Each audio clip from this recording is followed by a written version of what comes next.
Muy buenos días, hermanos. Que el Señor les bendiga ricamente. Gracias, hermanos, por la invitación. Siempre para mí es un gozo enorme el poder juntos abrir el libro de Dios y aprender lo que el Señor desea que aprendamos a través de la palabra del Señor. Hermano Covarrubia, gracias, hermano Josué. Gracias por la bendición de poder juntos crecer y poder siempre abrir el libro de Dios y crecer a través de la palabra del Señor. Se me ha asignado el capítulo que ustedes ven ahí en pantalla, el capítulo 2 de Primera de Timoteo, y básicamente como una temática un poquito amplia, tenemos el papel, el rol del hombre y de la mujer en la iglesia del Señor. Es importante que nosotros entendamos que lo que vamos a tratar el día de hoy básicamente es esta porción de la Escritura. Y en esa porción de la Escritura podemos descubrir básicamente el papel que Dios le ha dado no solamente al hombre, pero el papel que le ha dado a la mujer dentro del contexto eclesiástico. O sea que no podemos nosotros salirnos de ese contexto. Necesitamos entender que tal vez el rol de la mujer, del hombre, fuera del contexto eclesiástico, tal vez va a tener matices diferentes. La cultura tal vez va a promover, dependiendo tal vez de sus valores, aspectos diferentes, distintos, pero nuestro interés no es necesariamente la cultura. Nuestro interés nuevamente es la iglesia del Señor. Así que esto es importante que mantengamos en consideración que el capítulo 2 de Segunda de Timoteo entra dentro de ese contexto eclesiástico, no fuera del contexto eclesiástico. Fuera del contexto eclesiástico usted puede esperar cualquier cosa, ¿no es cierto? Pero dentro del contexto eclesiástico ya todo está establecido. No es para nosotros negociarlo, no es para nosotros inventarlo, es para nosotros respetarlo. Respetar lo que Dios ha dicho en cuanto al lugar que el hombre tiene dentro de la iglesia y el lugar que la mujer tiene dentro de la iglesia. Ahora, como forma, hermanos, de apreciación a este capítulo 2, creo yo que es importante entender un poquitito la ocasión y el propósito de esta carta de Primera de Timoteo. Primera de Timoteo es parte de lo que históricamente se ha considerado como las cartas pastorales. Se le llaman cartas pastorales a Primera, Segunda de Timoteo y Tito porque están dirigidas a hombres que estaban funcionando dentro de un contexto pastoral. El título en sí mismo no es necesariamente reflectivo de la carta, porque las instrucciones no son necesariamente o directamente para el pastor. El apóstol Pablo está tratando con Timoteo, está tratando con Tito, para que Timoteo y Tito puedan tratar con la iglesia del Señor. O sea que si no mantenemos en perspectiva ese concepto, entonces lo que vamos a terminar haciendo es que vamos a pensar que, bueno, cartas pastorales son para los pastores y yo no tengo nada que ver con eso. Pero la realidad es que el apóstol Pablo está tratando con ellos con el fin de que ellos puedan atender la vida eclesiástica más amplia. Entonces es importante que mantengamos en consideración que sí son cartas pastorales, son dirigidas a pastores, pero con el fin que estos pastores puedan alimentar a la grey de Dios que está entre ellos y poder crear un efecto en la iglesia del Señor. Ahora, dos pasajes son claves, o más bien dos pasajes vamos a tratar la manera de considerar como forma de ocasión y de propósito. Es importante que entendamos, número uno, en el aspecto de ocasión, es importante que entendamos que todo libro del Nuevo a un Antiguo Testamento, y especialmente Nuevo Testamento, todos los libros tienen un rasgo ocasional. todos están tratando con un aspecto de ocasión. Pero lo que necesitamos entender que ese elemento ocasional, no pensemos nosotros que porque Pablo está tratando con una situación específica en Éfeso, es solamente para Éfeso y exclusivamente para ellos, y nosotros no tenemos nada que ver con ese documento ocasional. Absolutamente. El Nuevo Testamento, cada porción de la Escritura, cada libro de la Escritura tiene ese elemento ocasional, pero necesitamos entender que dentro de ese trasfondo cultural, dentro de ese trasfondo histórico, encontramos nosotros un aspecto transgeneracional. O sea que encontramos nosotros principios transgeneracionales, principios universales, principios eternos que la iglesia hoy en día necesita respetar.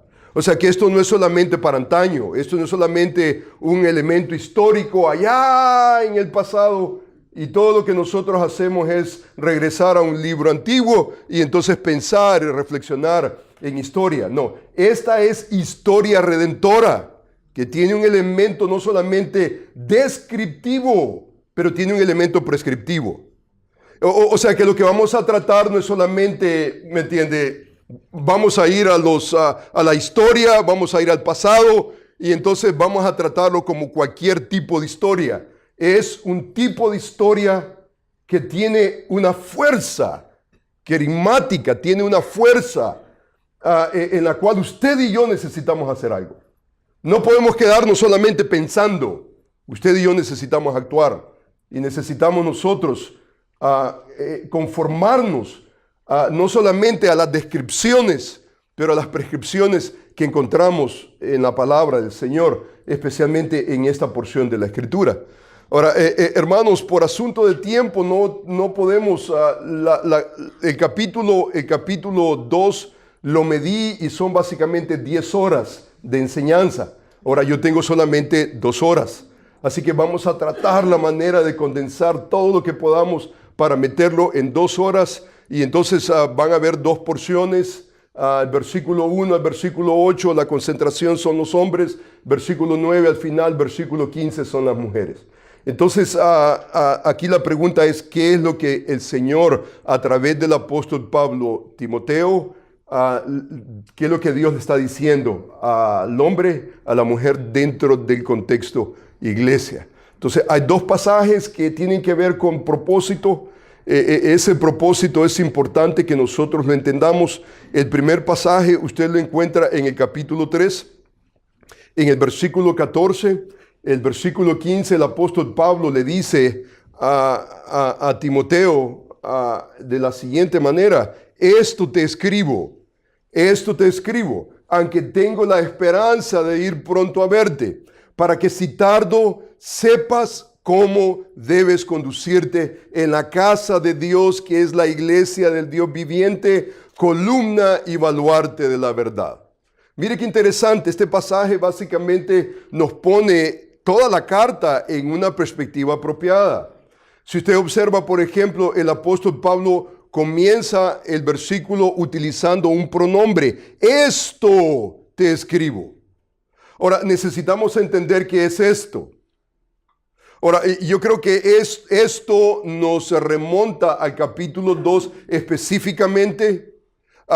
Creo yo que no necesariamente ignora el capítulo 1, pero la instrucción específica de la cual el apóstol Pablo está pensando comienza en el capítulo 2, lo vamos a justificar más adelante. Pero el apóstol Pablo le dice: esto te escribo. O sea, esto te escribo, yo te estoy escribiendo esto, aunque tengo la esperanza de ir pronto a verte. Es un aspecto ocasional hasta cierta manera. Dice, para que si tardo, dice el versículo, sepas cómo debes conducirte en la casa de Dios, que es la iglesia del Dios viviente, columna y baluarte de la verdad. O sea que, en otras palabras, Timoteo, iglesia en Éfeso o iglesia nuevotestamentaria, iglesia de Cristo de Dios, nosotros no podemos comportarnos en la casa de Dios como nos dé la gana. No podemos nosotros, conforme a esta declaración de propósito, no podemos venir y tratar la iglesia como a nosotros se nos antoja. Que si nosotros pensamos, ¿qué me importa a mí los papeles, el papel que juega la mujer, el hombre? Absolutamente.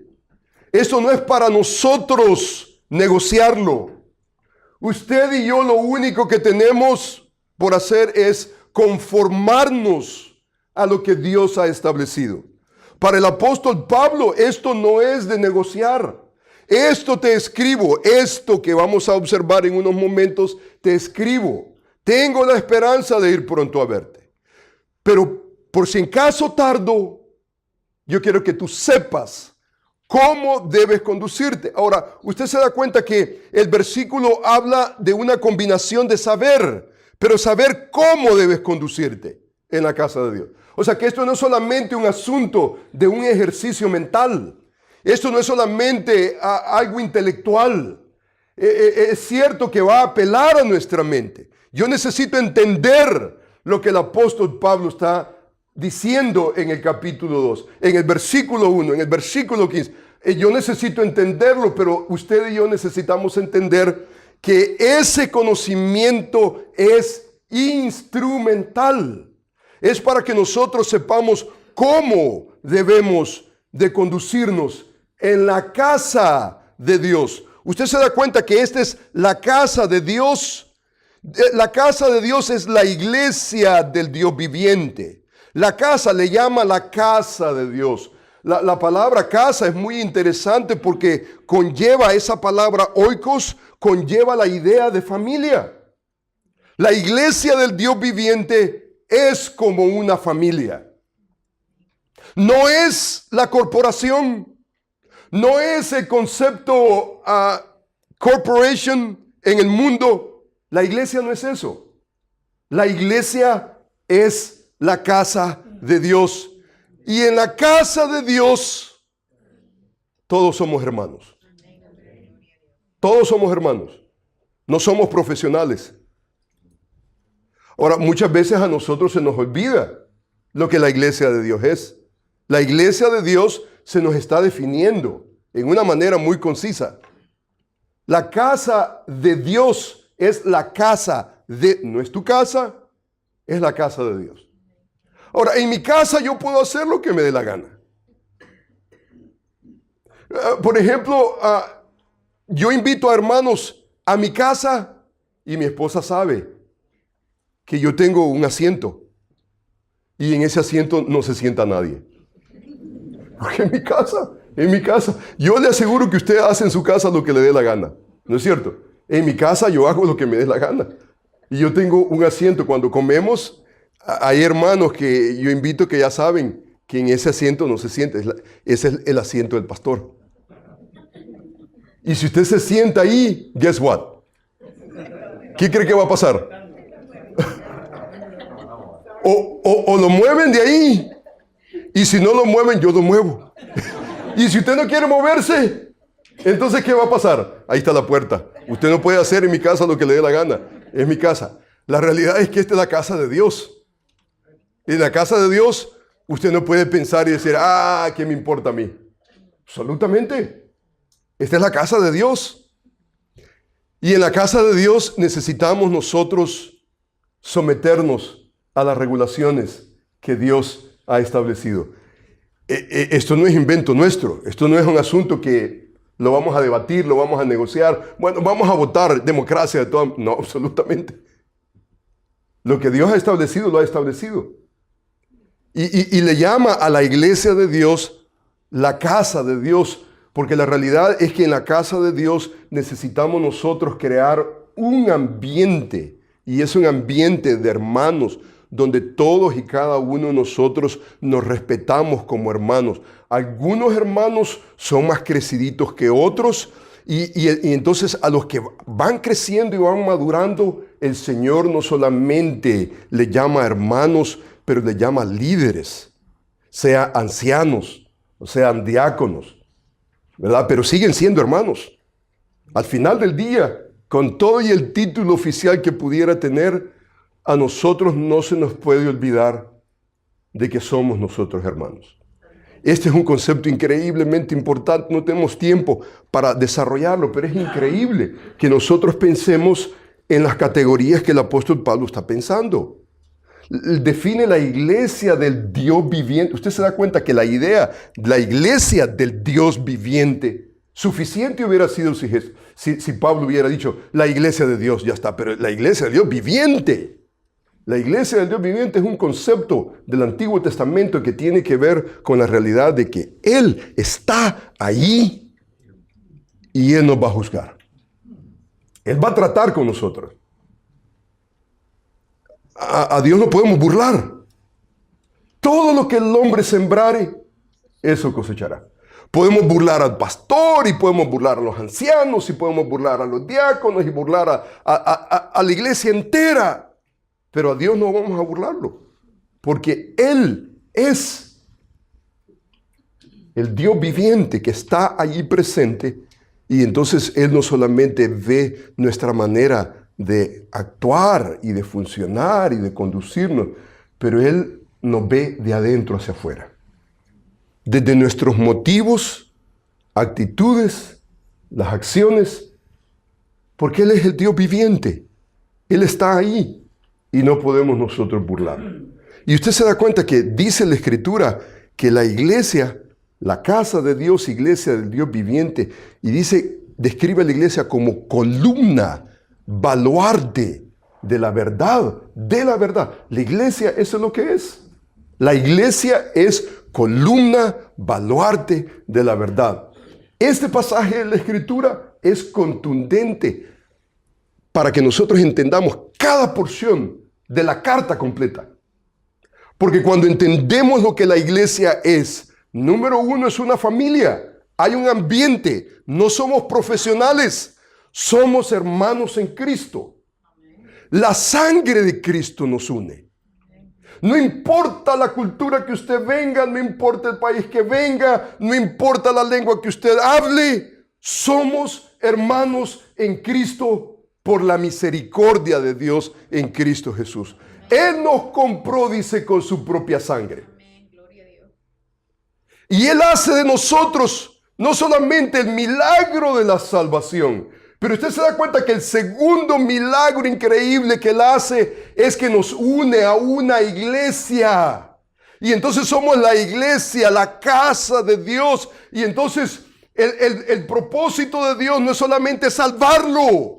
Si ese fuera el propósito, salvarlo, en el momento que lo salva, lo lleva a la presencia de Él y ahí se acabó todo. Pero la realidad es que lo deja por 2 años, 5 años, 20 años, 30 años y lo une a una iglesia local. Y dentro de la iglesia local vivimos el cristianismo dentro del concepto familia. Ante la presencia de Él, que no podemos escapar.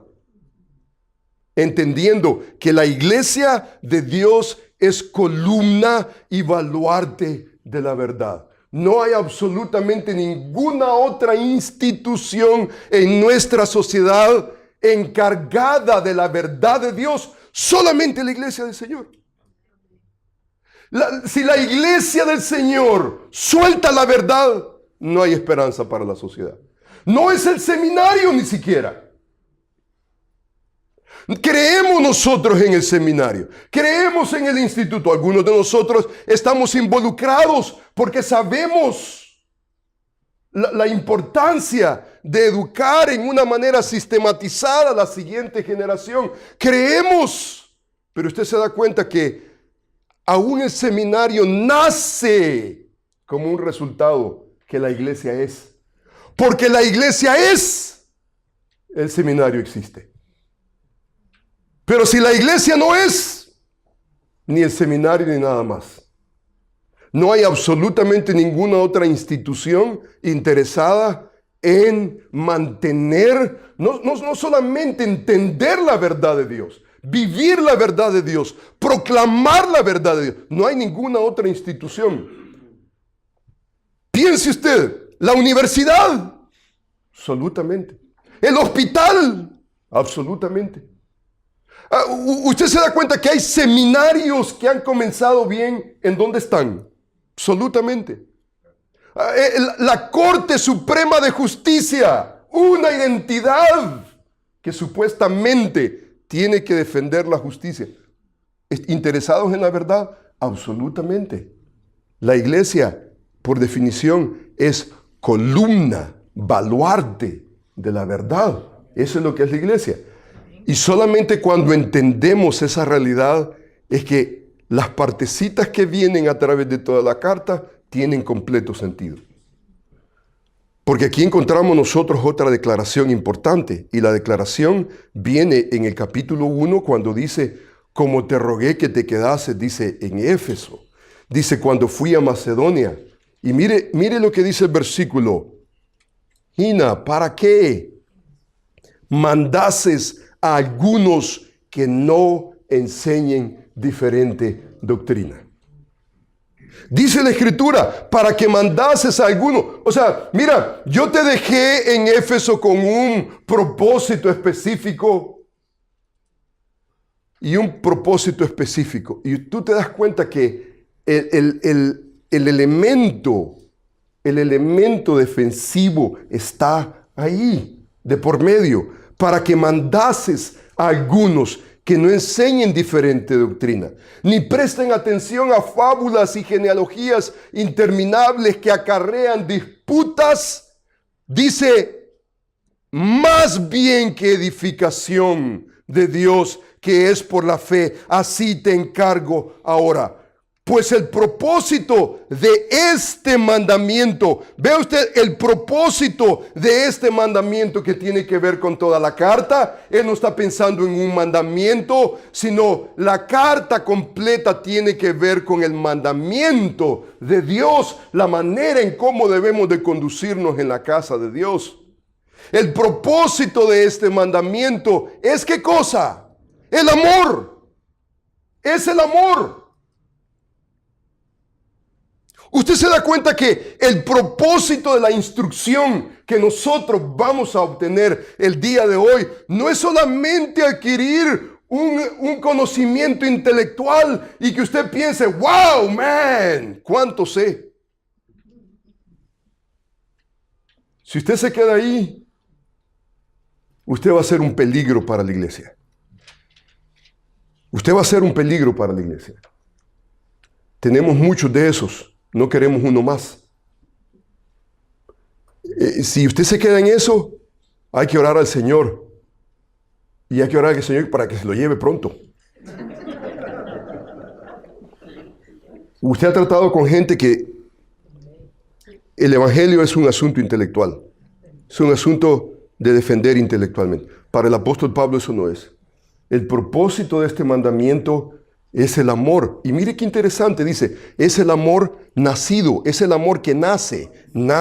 Número 1, de un corazón limpio. Número 2, de una buena conciencia. Y número 3, de una fe no fingida. ¡Qué precioso! ¡Qué precioso! O sea que ese amor nace de lo profundo.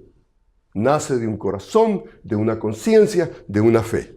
Nace de un corazón y un corazón limpio. O sea que cuando el mandamiento cae, el corazón está preparado, la conciencia está preparada. Usted cae y cae en un terreno de fe, creyendo que Dios va a cumplir los propósitos con ese mandamiento. Esto es transformador. Esto es increíble. Porque al final del día, la iglesia del Dios viviente, ¿qué cosa es? Es la casa. Es la casa de Dios. Y en la casa de Dios hay un ambiente.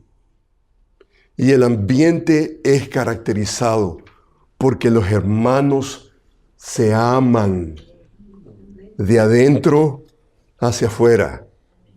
Los hermanos se aman. Los hermanos no se vienen y se comen los unos a los otros. No.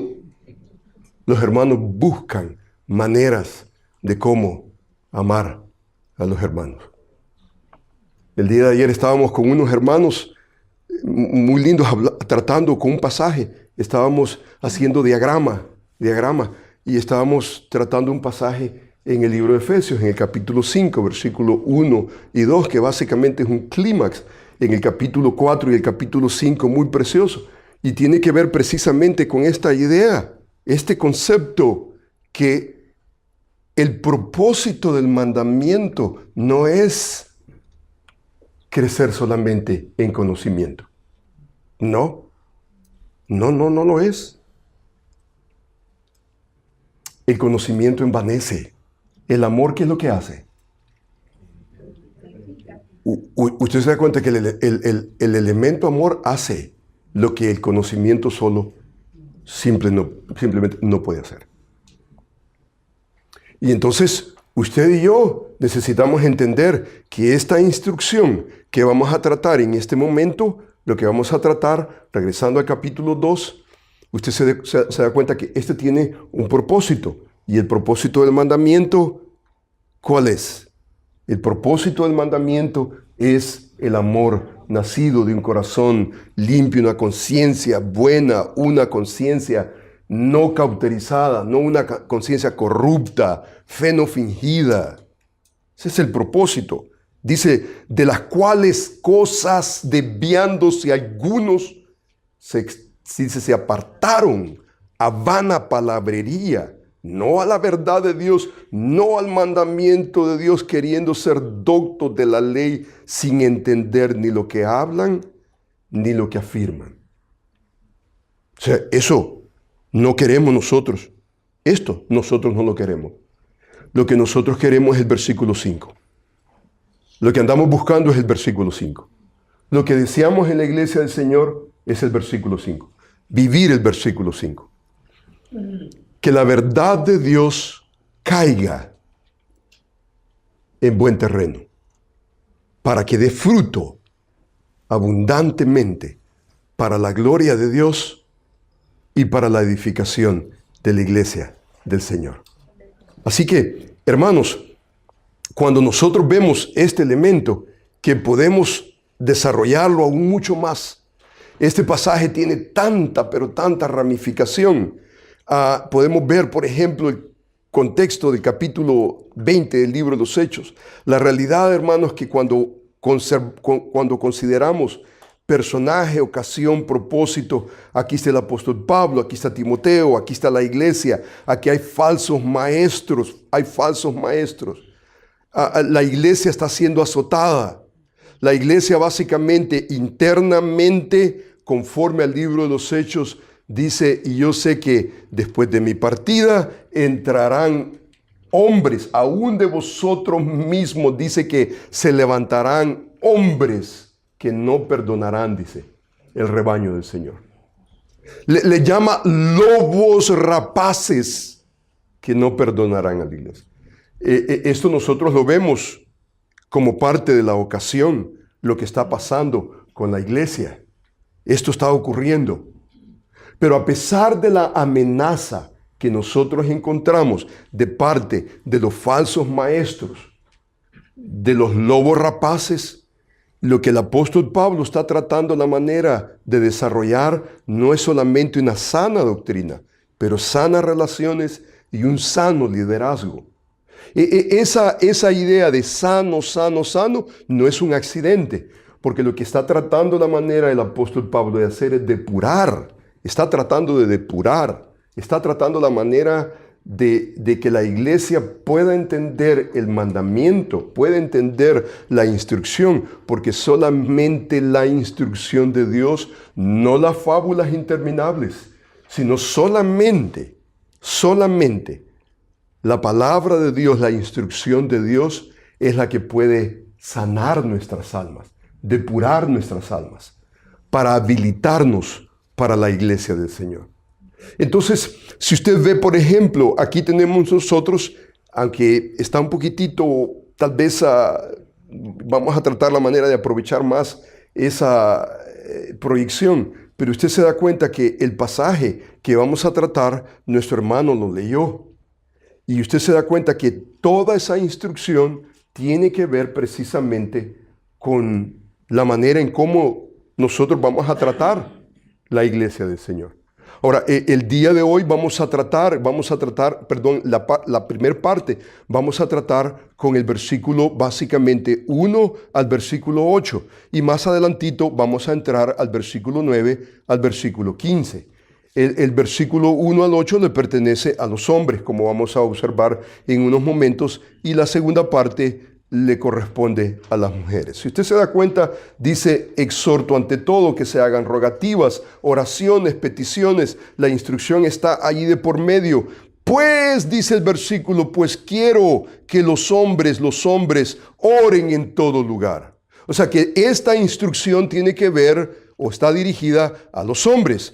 Pero el versículo siguiente dice: asimismo, que las mujeres, dice, y entonces comienza a dirigirse a las mujeres. Ahora, cuando encontramos nosotros ese adverbio asimismo, tiene que ver con la exhortación. O sea, esta exhortación: exhorto a los hombres, pero asimismo también exhorto a las mujeres. Entonces, el versículo 1 al versículo 8 es una instrucción que tiene que ver con los hombres de la iglesia. Pero el versículo 9 en adelante tiene que ver con la exhortación que el apóstol Pablo tiene para con las mujeres. Usted se da cuenta que entre el capítulo 3, Pablo está pensando en los ancianos, está pensando en los diáconos. Pero el capítulo 2 está básicamente saturado de la instrucción que los hombres necesitan recibir para que ellos sepan cómo deben conducirse en la casa de Dios, pero también les instruye a las mujeres de cómo las mujeres deben de conducirse en la casa de Dios. Entonces, como nuestra parte son los primeros 8 versículos para los hombres, dice el versículo de la siguiente manera: exhorto ante todo a que se hagan rogativas, oraciones, peticiones, acciones de gracias por todos los hombres, por los reyes, por los que están en eminencia, dice, para que vivamos quieta, reposadamente en toda piedad y honestidad. Dice, porque esto es bueno y agradable delante de nuestro Salvador, el cual quiere que todos los hombres sean salvos y vengan al conocimiento de la verdad. Porque hay un solo Dios, un solo mediador entre Dios y los hombres, Jesucristo hombre, el cual se dio a sí mismo en rescate por todos, de los cuales se dio testimonio a su debido tiempo. Para esto fui yo constituido predicador y apóstol, digo verdad en Cristo, no miento, y maestro de los gentiles en fe y verdad. Quiero pues que los hombres oren en todo lugar, levantando manos santas, sin ira ni contienda. La estructura que vamos a seguir es la que usted ve allí en pantalla. Esto le corresponde a los hombres, esta es la responsabilidad de los hombres. Vamos a ver, número 1, la importancia de esa instrucción. Vamos a ver la naturaleza de la instrucción. Vamos a ver el objeto de la instrucción. Vamos a ver la meta de esa instrucción. Y vamos a ver, por último, el aspecto de la condición o la actitud, básicamente, de la instrucción que Pablo está dando. Número 1, si usted se da cuenta, la importancia de esa oración, de esa instrucción que Pablo está tratando. Número 1, dice el pasaje: exhorto ante todo, exhorto ante todo. Por un lado es una exhortación, pero por el otro lado, en esa frase usted encuentra una prioridad.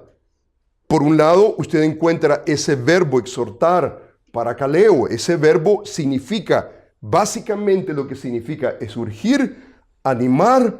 Hay una imploración, una apelación, está básicamente apelando a la voluntad de alguien. Cuando en el Nuevo Testamento se utiliza la palabra, el verbo parakaleo, la idea tiene que ver con apelar a la voluntad de la congregación. Está tratando la manera, el apóstol Pablo, de apelar en tal manera, con tanta dignidad, que él realmente no está utilizando ese aspecto autoritario. Ahora, es cierto que en ocasiones la palabra parakaleo tiene que ver y está matizada con un elemento autoritativo, pero en este pasaje de la Escritura la implicación no es tanto autoritaria. Está de por medio, no hay duda que el apóstol Pablo está instruyendo a un pastor para que el pastor pueda instruir a una iglesia, pero usted se da cuenta que en sí mismo la palabra tiene que ver básicamente con un mandamiento en exhortación, pero básicamente la idea de autoridad, aunque está allí incluida, lo que está resaltando es apelar a la voluntad de la congregación, enfatizando ese aspecto volutivo. Hay un aspecto volutivo. No hacemos absolutamente nada con exigir y demandar. En la iglesia del Señor simplemente eso no sucede. En la iglesia del Señor esa idea de exigencia, de demanda, porque yo soy la autoridad, simplemente yo me doy cuenta con mis hijos, yo tengo 3 hijos. Yo me recuerdo, por ejemplo, de pequeñitos, yo los agarraba y les decía, vamos a tal lugar y vamos al otro. Y no había problema, pero a medida que mis hijos en mi hogar van creciendo, ya tienen voluntad por ellos mismos. Ya hay un diálogo, ya el asunto ya no es imposición, el asunto es conversación y es diálogo. Y entonces la idea de exhortación tiene que ver con eso.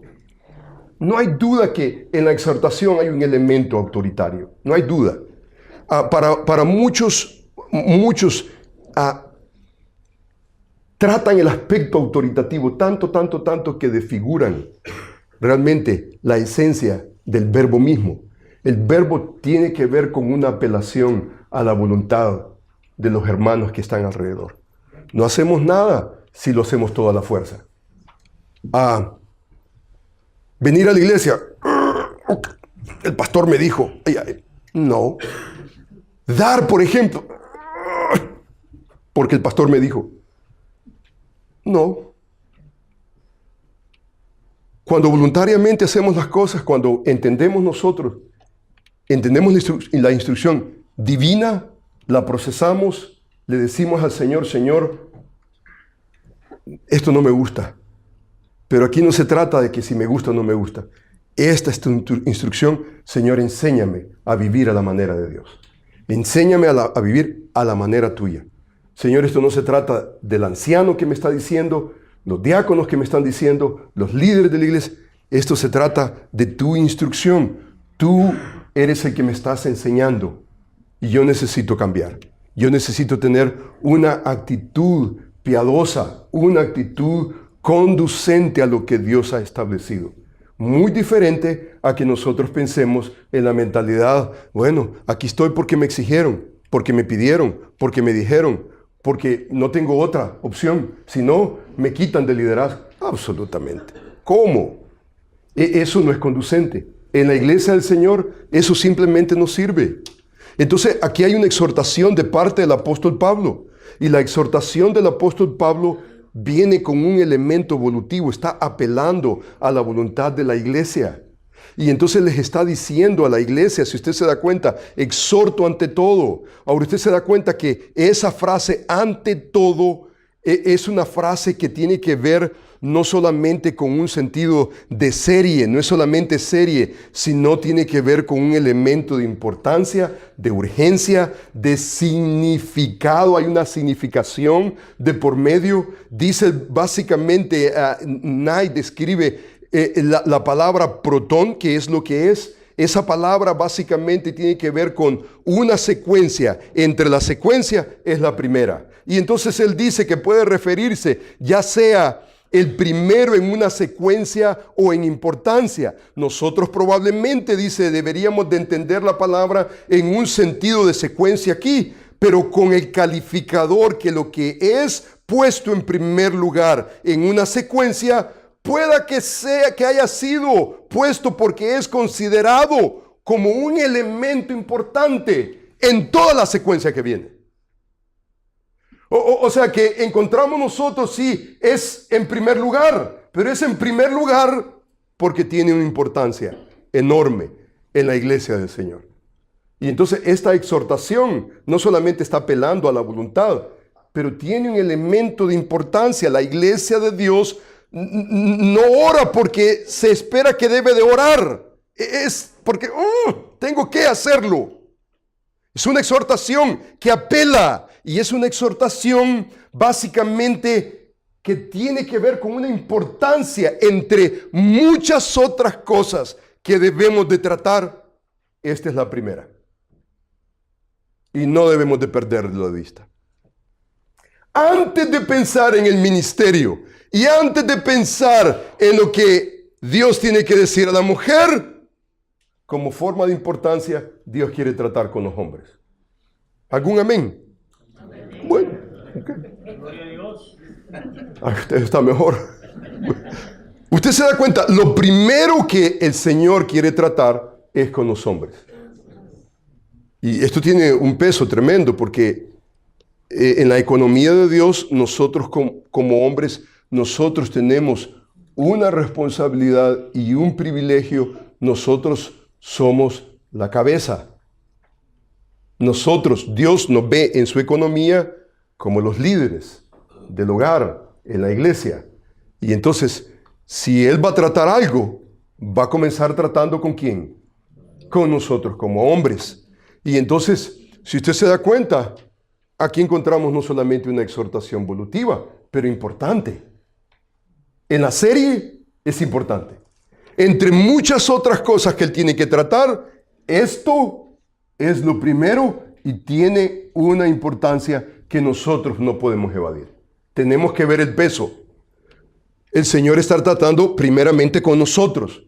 Antes de tratar con alguien más, Dios quiere tratar con nosotros. Hombres. Y qué bueno que tenemos hombres en la audiencia, ¿verdad? Qué bueno que tenemos hombres, porque esta es la parte que nos corresponde a nosotros dentro de la iglesia del Señor. Esto no se lo podemos adjudicar a nadie más. Esta es nuestra importancia. Esta es nuestra instrucción. Hombres, esta es nuestra instrucción. Yo espero que esta instrucción que nosotros vamos a considerar el día de hoy pueda de alguna manera traducirse en su ministerio, en su iglesia. Que cuando usted piense en el ministerio de la iglesia, aquí yo tengo que comenzar. Puedo envolverme en cualquier otro ministerio de la iglesia, pero esto es el ministerio de los hombres en la iglesia del Señor. Cuando usted comienza a ver este destello en los hombres, en un hombre de la iglesia, usted comienza a ver algo realmente de peso espiritual. Y usted se da cuenta que la exhortación, hasta este momento nosotros no sabemos. Exhorto ante todo, no sabemos cuál es la exhortación. La exhortación viene ¿en dónde? Mire el versículo 1 dice, exhorto ante todo, que se hagan. Aquí viene la exhortación directamente. Dice, exhorto ante todo. Apelo a la voluntad de la iglesia, especialmente los hombres. Hombres no seamos altivos. Tengamos un corazón, agarremos lo nuestro. Veamos la importancia con que el apóstol Pablo está tratando el tema. Y dice, exhorto ante todo que se hagan, dice, rogativas, oraciones, peticiones, acciones de gracia por todos los hombres. Por todos los hombres. O sea que nuestro negocio y nuestro ministerio comienza de rodillas. Antes que nosotros podamos pensar en los hijos y la esposa y en el mundo afuera, hombres necesitamos estar de rodillas. Cuando yo veo un hombre que se puede involucrar en tantas cosas en la iglesia del Señor, tantas cosas que pudiera estar involucrado, pero no suelta, esto no lo suelta. Esto no lo suelta. Porque esto le corresponde a los hombres de la iglesia del Señor. Ahora, ¿qué es lo que encontramos nosotros usualmente como una norma casi en las iglesias? ¿Quiénes son las que oran en la iglesia? Las que oran en la iglesia. Usualmente son las mujeres. ¿Y dónde están los hombres? Durmiendo. Esto tiene que cambiar, esto tiene que cambiar. Ahora, si el hombre tiene, digamos, domingo en la mañana, tiene que trabajar, bueno, ¿verdad? Que haga algo, ¿no? Que haga algo correctamente. Si el sábado tiene que trabajar, 7 días va a trabajar, o sea que porque va a trabajar no va a orar. Absolutamente. Lo que tiene que hacer es arrepentirse. Eso es lo que tiene que hacer, arrepentirse. Porque su ministerio privado, su ministerio necesario en la iglesia del Señor es el ministerio de la oración. Es el ministerio de la oración. Esto que está acá es el ministerio que no podemos adjudicarle a nadie más. Absolutamente a nadie más. Esto es nuestro. Esto nosotros lo vivimos y lo sentimos y lo practicamos. El día de ayer, por ejemplo, una iglesia tenía un retiro y le hablé al organizador. Iba por el freeway. Hermanito lindo, yo te llamo simplemente para orar, para que el Señor les pueda bendecir ricamente. Entre muchas otras cosas que yo pudiera hacer, yo no puedo olvidarme de esa realidad. Ahora, hermanitos preciosos que me escuchan hoy en día, el apóstol Pablo no está pensando en los líderes, no está pensando en los ancianos, no está pensando en los diáconos, está pensando en ¿quién? Los hombres de la iglesia. A ese nivel. Ahora, imagínese usted, vamos a considerar a un anciano en la iglesia del Señor y no ora. ¡Wow! Un escándalo. Un escándalo. ¿A quién vamos a considerar como un anciano?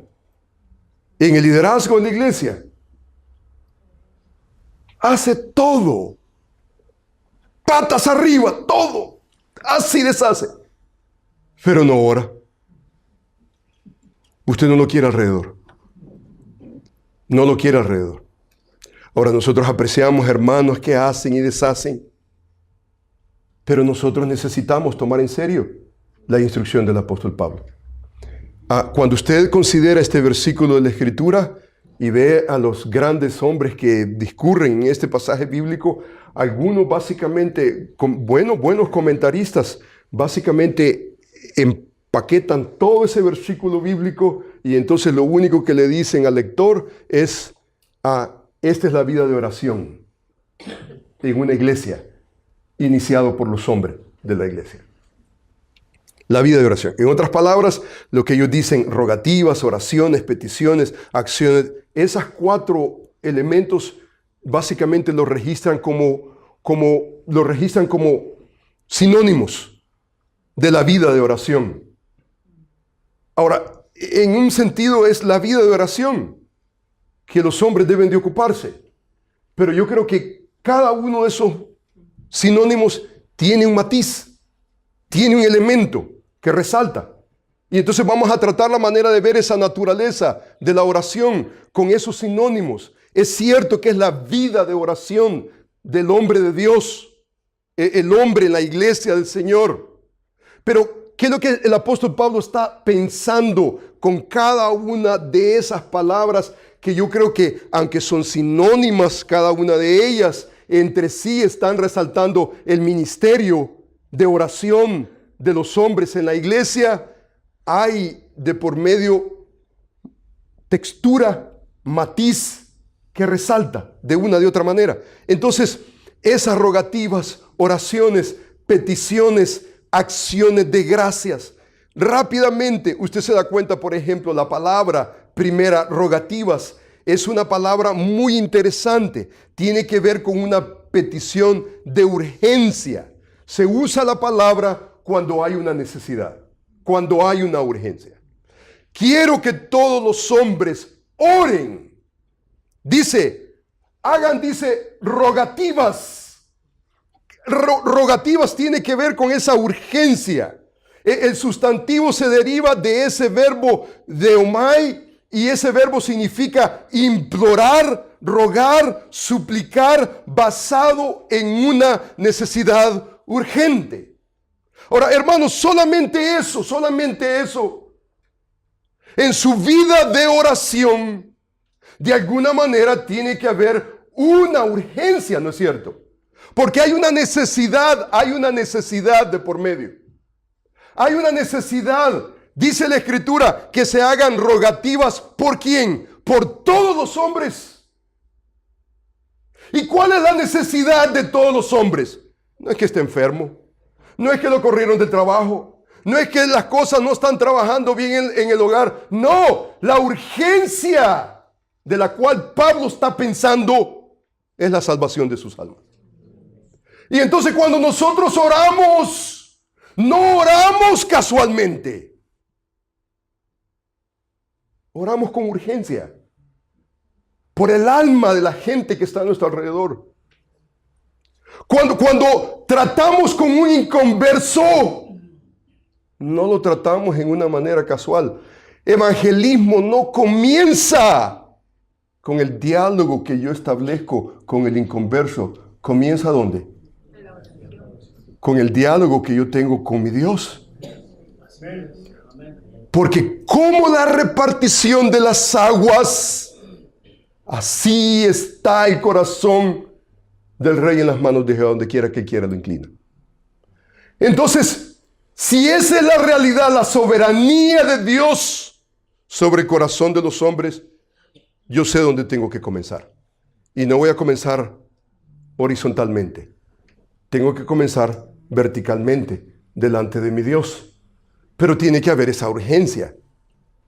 ¿Conocemos nosotros a un inconverso? ¿Qué me importa si se muere, que se muera? Pablo dice, no, hombres, absolutamente. Hombres, nosotros no podemos pensar en esos términos. Nosotros no nos podemos dar, como hombres espirituales, nosotros necesitamos retomar la vida de oración en la iglesia del Señor y sentir en nuestros corazones, rogativa es sentir la urgencia y la necesidad de la gente, del inconverso, de los hombres que están a nuestro alrededor. Rápidamente, hermano, dice oraciones. Usted se da cuenta que esa palabra habla de una petición delante de Dios. Es el término más genérico, más general para dirigirse delante de Dios. Es un término general. Habla básicamente de la reverencia que tenemos delante de Dios. Por ejemplo, el hermano MacArthur dice que este término es un término sagrado en el sentido que conlleva el elemento de adoración. O sea que ese elemento de adoración en mi vida de oración, no solamente ver la urgencia por los perdidos, la necesidad por los perdidos, pero usted se da cuenta que esas oraciones no solamente me están conectando con empatía con el inconverso, pero me están llevando delante de Dios en adoración. O sea que la oración es un momento contemplativo de adoración delante de Dios. El tipo de oración que Pablo está promoviendo no es un zipper. Oramos solamente cuando abrimos y cuando cerramos el servicio. Absolutamente. Esto tiene que ver realmente con nuestro ministerio. Hombres, este es nuestro ministerio. Hermanos, hay ocasiones, constantemente me doy cuenta yo ando en hospitales, ando en tantos lugares habidos y por haber. Y muchas veces yo me encuentro con situaciones que simplemente yo no sé qué decir. Me piden consejo. ¿Y qué puedo yo decir en esta situación? Y una de las actitudes que constantemente adopto es, hermanito lindo, yo no sé qué decirle. Pero vamos a orar al Señor. Él sabe. Y Él va a dirigir nuestros corazones. Él nos va a encaminar. Y vamos a adorar al Señor. Vosotros oraréis así: Padre nuestro que estás en los cielos, santificado. Esa es adoración. Esa es adoración. Es reconocer a quién nosotros nos estamos dirigiendo y con la urgencia con que nosotros estamos viviendo del alma de los perdidos que necesitan ser alcanzados. Dice la Escritura, peticiones. Ese término tiene que ver básicamente con un término oficial de alto rango, favor. Básicamente la idea es reverencia delante de Dios. Habla de apelar por alguien conforme al contexto. La idea que proyecta es intercesión, es hablar por alguien a Dios, interceder por alguien a Dios. Knight explica que este término conlleva una nota de urgencia, pero también de preocupación. Y entonces encontramos un elemento de empatía. Hay empatía. Estamos nosotros en los zapatos de la gente por quien nosotros estamos orando. O sea que aquí hay intensidad. Esta vida de oración es intensa. Y dice la Escritura que debemos nosotros con acciones de gracia, no sabiendo cómo Dios va a responder. Con nuestra oración nosotros no vamos a manipular a Dios. Su soberanía sobre la vida nuestra y nuestras peticiones está allí de por medio. Nosotros no vamos a negar la soberanía de Dios. Nosotros no vamos a negar la realidad de que Dios es Dios. Pero en medio de todo, vamos a agradecer anticipadamente por lo que Dios va a hacer en el corazón de la gente que tenemos a nuestro alrededor. Usted se da cuenta que este concepto, por un lado, necesidad, por otros, gloria a Dios, intercesión por otros, que tiene que ver con empatía, agradecimiento a Dios adelantadamente. Esta es la vida de oración que el apóstol Pablo está fomentando. En sumario podemos nosotros decir que oramos sabiendo que el incrédulo tiene una necesidad increíble y que esta persona básicamente necesita ser salva, y esto significa glorificar a Dios en la salvación de los perdidos. Por lo tanto, nuestra actitud debe de ser una actitud de compasión por el prójimo, de agradecimiento delante de Dios. Las rogativas enfatizan la necesidad del hombre, las oraciones, la gloria de Dios, las peticiones, la compasión, la empatía. Oramos con acción de gracias, agradeciéndole al Señor, respetando su soberanía. Aquí hay una intensidad tremenda. Una intensidad que debemos de vivir. Mire lo que dice, por ejemplo, el hermano MacArthur. Él sumariza esta sección y él dice, por ejemplo, estos 4 matices enriquecen nuestras oraciones cuando oramos, dice, eficazmente por los perdidos. Si estos elementos están presentes, necesitamos examinar nuestros corazones. ¿Estamos de veras conscientes, dice él, de la condición desesperada de los perdidos, las gentes por quien nosotros estamos orando? Que queremos que de veras Dios se glorifique en la salvación de las almas. Nos compadecemos con gran apremio por la realidad de la condición de los perdidos, que realmente nosotros estamos viéndolos en una condenación eterna. Estamos nosotros agradecidos de que el mensaje del evangelio se extienda a todos. Dice el versículo, orar por todos los hombres, los buenos y los malos. Orar por todos los hombres. MacArthur dice básicamente, si hay falta de estos componentes en nuestro corazón, seremos entonces indiferentes. Si somos indiferentes es porque no estamos obedeciendo a estos imperativos como hombres. Entonces necesitamos arrepentirnos. Indiferencia no es la respuesta. Si se muere, se muere. ¿Qué me importa a mí? Al fin y al cabo yo ya soy salvo. No tengo problema. Mi corazón está bien delante de Dios.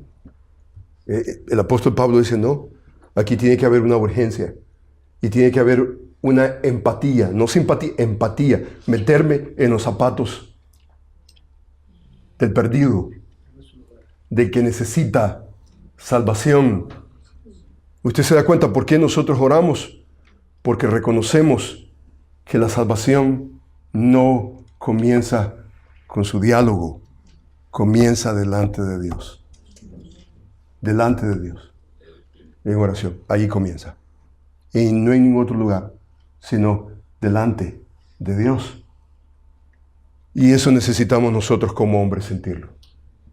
Cuando yo veo en la congregación a un hombre que desea orar más, la necesidad de orar más, de adorar más a Dios, vamos en buena dirección. Porque el capítulo 3 viene. El capítulo 3 viene. Y la necesidad del capítulo 3 es inminente. No, la iglesia no puede funcionar sin líderes. Pero ¿qué líderes vamos a tener? Cuando hay momento de oración, ausencia. Hay comida, ahí estoy. Pero si hay oración, que lo hagan otros. Las mujeres que lo hagan. En las iglesias abunda eso. Y eso no puede ser el patrón. En la iglesia del Señor, esa no es el patrón no es ese. El patrón tiene que ver con nuestro ministerio de oración, intenso, dedicado, urgente, contemplativo, agradecido delante de Dios por la manera en cómo Él va a actuar. Dice el apóstol Pablo, él añade que se hagan rogativas, oraciones, peticiones, acciones de gracia. Y dice el versículo bíblico, mire conmigo, dice, por todos los hombres, dice, por los reyes y por todos los que están en eminencia. Usted se da cuenta que en esta sección encontramos nosotros el uso del adjetivo plural, todo, todos, toda, inclusivo. El apóstol Pablo está siendo inclusivo. O sea que tu vida de oración no puede ser limitada solamente a tu hijo. Porque es tu hijo. Porque es tu esposa. Por todos los hombres. Todo. Esto es inclusivo. No es exclusivo. Básicamente esa idea de todos, por todos los hombres. Ahora, yo me pregunto, ¿por qué el apóstol Pablo está incluyendo esa realidad que debemos nosotros de orar por todos los hombres? Y no solamente por todos los hombres, pero por los reyes y por los que están en eminencia. Algo está pasando en la iglesia. Y la pregunta es, ¿qué es lo que está pasando en la iglesia al punto que el apóstol Pablo tiene que incluir por los reyes y por los que están en eminencia? Ahora, en el contexto histórico, ¿quién es el monarca reinante? Nerón. El temible Nerón. Hermanos, si se trata de alguien por quien menos yo debo de orar, hombre, el rey. Y el apóstol Pablo me dice, vamos a orar y vamos a orar no solamente por tu sobrino y tu tía y tu abuelito, vamos a orar por todos los hombres y aún por aquellos que son una amenaza a la iglesia. Son una amenaza a la iglesia. Lo que quieren hacer es cerrar la iglesia. Son una amenaza. Nosotros no estamos muy lejos de esa realidad, hermanos, en este sentido. Usted se da cuenta que los síndicos de la ciudad, el alcalde de la ciudad y todo eso, no les conviene que haya una iglesia. No les conviene que haya una iglesia. Imagínense usted qué terrible. Esa compañía de Chicken Filet, esa compañía cristiana que no abre los días sábados, pero los días domingos. No abre los días domingos. Por ejemplo, en San Francisco no quieren un restaurante de esos. No quieren un restaurante de esos porque los valores que promueven simplemente no son los valores que la ciudad promueve. ¿Usted cree que una iglesia, ellos quieren una iglesia? Ellos quieren una cantina, porque la iglesia es a non-profit organization. Entonces, taxes, no, absolutamente. ¿Una cantina? ¡Wow! si ellos tuvieran la capacidad, la posibilidad, ellos lo harían. No lo hacen por la presión, pero vamos hacia esa dirección. ¿Orar por malditos como él? No. No. Y Pablo está diciendo, necesitamos nosotros incluirlos en esa oración para que Dios se apiada, para que la misericordia de Dios. Algunos de nosotros fuimos eso y representamos eso para la iglesia. Y hubo salvación. El milagro de la salvación nosotros lo experimentamos. Yo me quedo con la boca abierta, cuando yo escucho, por ejemplo, de pastores muchas veces. Voy a orar por los míos, pero los demás que se mueran. Y esa es la actitud. La actitud es esa. Pastores. Pablo no está pensando en pastores acá. Pablo está pensando en los hermanos de la iglesia, que tienen una responsabilidad de ser inclusivos en sus oraciones. Inclusivos. Es más, usted se da cuenta, esa inclusión, no exclusión, inclusión, esa exhortación por todos los hombres, por algunos sí, otros no. Nuestra exhortación es inclusiva, no es exclusiva. Orar por los judíos, pero no los gentiles, no. Orar por mi familia, pero no las familias de las tierras, no. Orar por mi país, para mí esto es terrible. Yo escucho, por ejemplo, hay hermanos que hacen campañas increíbles, misioneras, para ir a su país. Pero si no es su país, un dedo no lo mueve. ¡Terrible! No en la iglesia del Señor. En la iglesia del Señor no. Sea África, El Salvador, sea Italia, sea lo que sea. Necesitan el evangelio de Jesucristo. Hermano, ¿cuánto tiempo tengo, hermanito? Ya se fue. Muy bien. Vamos a orar, hermanitos lindos.